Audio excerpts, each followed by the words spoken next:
You could sell options further out of the money and still be closer to trouble than you think. What feels like a safe trade can quickly turn risky when volatility changes. In this market measure segment, we show you how IV reshapes risk and why two trades that look similar can behave very differently. Stay tuned. These are insights that most traders wish they learned earlier. Volatility, strike distance, and break even. What the data shows is kind of sponsored by the CBOE. Not kind of, it is. But this is kind of a parlay on what we talked about yesterday with volatility and changes in volatility, how that affects the strike selection, where your deltas are, volatility spikes, you can go further out of the money.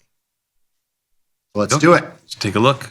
All right, so strike distance is the distance between the strike price and the underlying price. We talked about how we use delta as really the way to kind of to gauge where we're going to enter positions. We don't really do it on a $10 out of the money on either side or $15 out of the money. We usually look at delta, but when you're talking about like just the distance, and we talk about skew, we look at the actual dollar distance, not the delta distance. Break-even ratio, on the other hand, aids in calculating the price movement for your option position to break even. So if you're selling a call at the 100 strike and you sell it for $5, your break-even point is 105. You can still profit if the stock goes in the money. That's just because of the premium that you're collecting. So when we talk about break-even points, it's the premium relative to that strike price, relative to where the stock is trading. So the question that we're going to kind of talk about here is, does the change in implied volatility affect the strike distance and break-even ratio for both calls and puts on options? So what we're talking about here is when volatility expands, not only we know that the strike is going to be further out of the money, but is our break-even relative going to be further out of the money? So it's kind of a discussion on volatility changing not only the distance away from where the stock is, but also the amount of premium relative. So your strikes might go 2x out of the money, but the premium might go 3x more than what you're getting when you're selling lower implied volatility. Sure. So it's a discussion on not only where your risk is, but also how much you're getting paid for that risk as it multiplies with volatility. What's the study all about? That's the next slide. So this is just a quick breakdown on how we're talking about strike distance. So strike distance, and the study is going to use this formula of the stock price less where the call strike is. So if you're selling the 100 strike call and the stock's at 90, it's a 10-point difference. And then you're going to talk about the same thing on the put side. So if you're selling the 80 strike put against the stock at 90, it's a $10 distance. We're going to talk about the break-even ratio, which is your premium change from the lower IV versus higher IV. So the study that we're going to use on the next slide here is we're going to do 16 delta strangles. We're going to compare 2020 through 2025. We're looking at 45 days. We're going to manage them at 21 days. We're going to look at the buying power, the strike distance, so relatively how far away from the stock or ETF really that you're at, and then the break-even ratio here, like how much further is your break-even relative to the VIX level, so the change in volatility of the market as a whole. So on this next slide here, you get kind of your data, right? It's a table. Go ahead. Let's see what they got here. There's a lot here. So they're breaking up volatility, right? That's really what they're looking at. Yeah. So the table is looking at how the strike behaves relative to implied volatility. So what you're looking at here is essentially when volatility is low, so we're talking about a VIX of under 15, your 16 delta is $13, $14, $15 out of the money. When the VIX gets to 25, it's going to be $25 out of the money. So there's a multiple there. It's a how much does volatility affect where your strikes are? It gets much wider. Yeah. When volatility expands, your options are further out of the money. Now, how much more are you getting paid for that even further out of the money strangle? is kind of the next step of this discussion. So that's the big question. yes. So to get on to this next slide here. So rising IV widens strike distance for both puts and calls to maintain that 20 to 25 delta. Strikes move from $15 out of the money in low IV to $26 in high IV. So when volatility increases, it's about a 70 to 80% increase in the distance away from the stock price that you are. So wider distances benefit sellers, obviously, because you have more cushion for the stock to move. So, you're talking about a 70% more range for you relative to low implied volatility. Your strike prices stay fixed once set, but the distance needed for the target deltas changes with volatility. What we're saying is, when volatility increases, you need even more price movement to be tested on that strike. Of course. To the next one here. So to the next one. This table illustrates how the increase in IV can impact the price movement required for your option position to be at a break even. So when we look at these positions, and one of the reasons why we sell higher implied volatility is you're going to be further out of the money. Your break evens and the amount of movement needed is also going to be further out of the money. It's kind of counterintuitive. When volatility is low, the lesser movement is going to be there. It takes less movement to feel the same amount of pain. When volatility is high, you need a multiple especially on the put side, to see that amount of pain. And what that means is you've already had the down move, you've already seen the pain.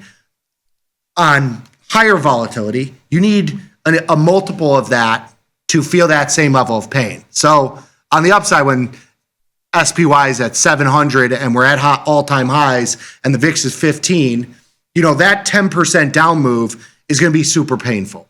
When you get that 10% down move and volatility expands, you now need a 20 or 30% down move. I'm just throwing out numbers here. Yeah, sure. I'm exaggerating it. Yeah.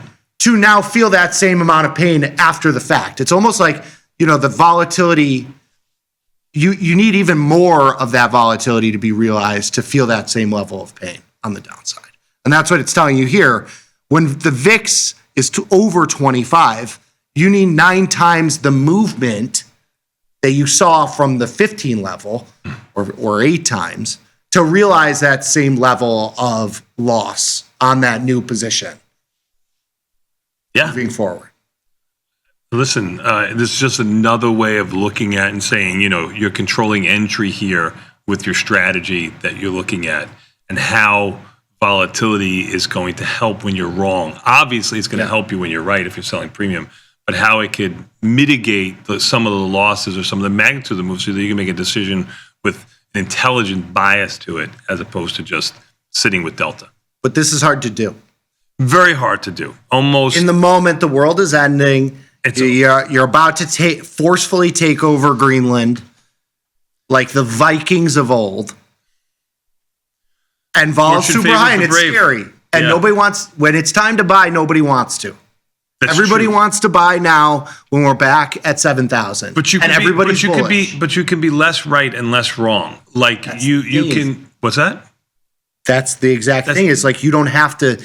You're not static delta. That's correct. That's the whole point. Is like that's correct. You're bullish, but you're not taking all your cash and margining it out, at the money. And if the market goes down the next day, you're dead. That's correct. That's not how it is. You're selling puts that are juiced, that are out of the money, that have time decay, where you need now a multiple of that move to realize the same level of loss.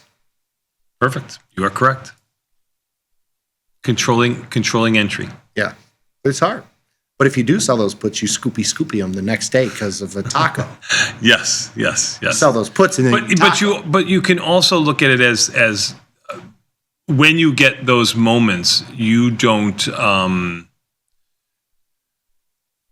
ramp up and reverse your position. We always talk about reducing delta by 50%. Sure. Okay, so you had your long delta, you get that big move down, everybody is panicking, and you reduce your delta by 50%. You get a move like the last 2 days, and you're back to zero delta, maybe a slightly short delta. At least then you could make an intelligent, what do you want to do now? Okay, I'm going to regain my delta again, or I'm not going to regain my delta. I'm going to stay neutral, that kind of thing. So if you're reducing delta by 50%, you're being proactive, and that's what we normally say to do. For sure. Now I'm being corrected that the Vikings didn't take Greenland by force. They found it. They just landed there. They just landed there. A lot of boats landed there. Yeah. So, I'm just going off of like all the TV shows, that I've seen. I understand. And yeah, because it's a great TV show, Vikings. Yes. With, there's two of them. Yeah. The first one. Yes, I agree with you. 100%. Yeah. It's a long series. Yeah. With Loki. So. Yeah. I'm sorry for my non-historically accurate analogy. Oh, who cares? Nobody cares about it being historically accurate. I mean, everything's made up now. We can just make up news. Like fake news, everything. All right. Everything. Couple takeaways here. Sure, let's get to them. We've gone off the rails. So rising IV fundamentally changes. Let's go back to the last slide. I kind of skipped over this one. So IV impacts calls and put break-even ratios differently. Call ratios decrease as IV rises. What this is telling you is that volatility, the increase in volatility doesn't really change the risk profile on the upside after the fact.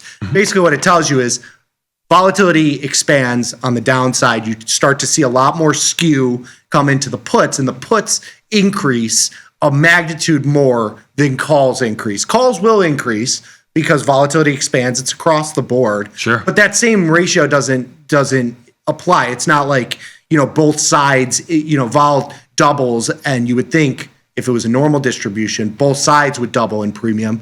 It's actually much more on the downside because you have that embedded put skew that typically comes into markets when volatility expands. And you're also dealing with lower stock prices, which is something that people don't think about as much. Calls and puts will trade off the stock price as well. $1,000 stock price means meatier options than $100 stock price.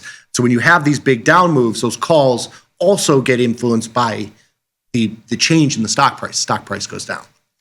The biggest takeaway here, higher IV means bigger premiums on both sides, but the math works a little bit differently. You typically see even bigger premiums and a bigger change in the premiums on the put side. Beautiful. Now the takeaways. Rising IV fundamentally changes your positioning. Strike distances widen by about 76%. That's going from about $15 to $26 wide. So, a big move in where your risk is relative to the stock.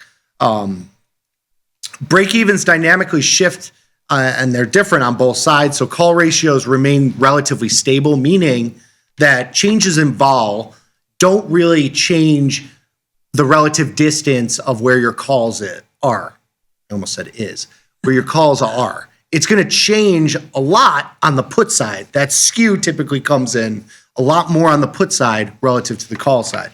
So the bottom line, high IV offers more premium and a wider strike placement, but demands understanding of how this changes. So you want to understand that when volatility expands, the puts are going to be 2 or 3x what the calls are going to be in terms of like the value change. You're going to see a lot more in the puts. So if you're in short premium, your puts are going to explode, are going to be big, much bigger.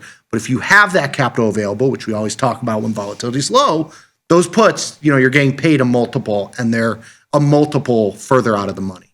And then a lot of times you're looking at individual stocks, the puts trade a lot cheaper because of that call skew. In those times when you get volatility expanding like that, those puts are expanding too. So you get something that you don't normally are able to take advantage. Sometimes when I listen to you speak, I'm so proud of me. Thanks for watching. If you want more context and more ways to think about markets, check out more of our videos. And don't forget, give us a like, comment, subscribe, and watch Tasty Live.